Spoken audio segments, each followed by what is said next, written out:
ইরানে চলমান বিক্ষোভ ও অভ্যন্তরীণ অস্থিরতার মধ্যেই দেশটিকে ঘিরে মধ্যপ্রাচ্যের নতুন করে বড় সামরিক সংঘাতের এক শঙ্কা দেখা দিচ্ছিল। সম্প্রতি ইরানের বিরুদ্ধে যুক্তরাষ্ট্রের সামরিক হামলা যে কোনো সময় শুরু হতে পারে এমন ধারণা আন্তর্জাতিক মহলে ছড়িয়ে পড়ে। এ সময় মার্কিন প্রেসিডেন্ট ডোনাল্ড ট্রাম্পও তেহরানের বিরুদ্ধে সম্ভাব্য সামরিক পদক্ষেপের ইঙ্গিত দেন।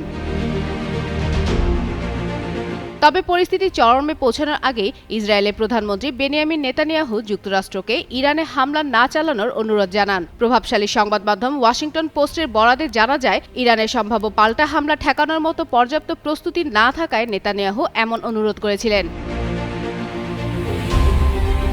হোয়াইট হাউসের ঘনিষ্ঠ এক সূত্রের দাবি, নেতানিয়াহু ট্রাম্পকে জানান, ইরানে পাল্টা হামলা হলে ইসরায়েল তা একা প্রতিহত করতে পারবে না, কারণ ইসরায়েল মূলত ইরানের ক্ষেপণাস্ত্র ও ড্রোন হামলা ঠেকাতে যুক্তরাষ্ট্রের সামরিক সহায়তার উপর নির্ভরশীল।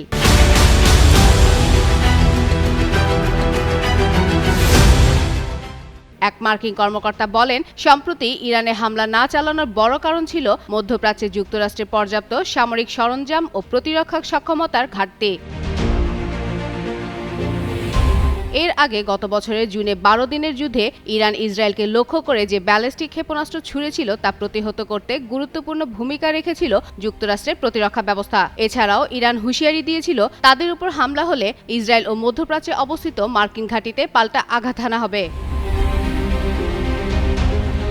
ওয়াশিংটন পোস্টের প্রতিবেদনে আরও দাবি করা হয়, পরিস্থিতি শান্ত রাখতে ইরানের পররাষ্ট্রমন্ত্রী আব্বাস আরাকচি ট্রাম্পের বিশেষ দূত স্টিভ উইটকফকে এক খুদে বার্তা পাঠান। শেষ পর্যন্ত ট্রাম্প নিজের সিদ্ধান্তে হামলা থেকে সরে আসেন। এদিকে আন্তর্জাতিক এক নিরাপত্তা বিশ্লেষক বলেন, ট্রাম্পের পদক্ষেপ একদিকে মানবিক বিবেচনা, অন্যদিকে বৈশ্বিক স্থিতিশীলতার দিক থেকে গুরুত্বপূর্ণ ছিল। ফলে আপাতত মধ্যপ্রাচ্যের পরিস্থিতি কিছুটা ঠান্ডা আছে বলে মনে করা হচ্ছে। ফাতেমা ফাতেহ জান, যুগান্তর নিউজ।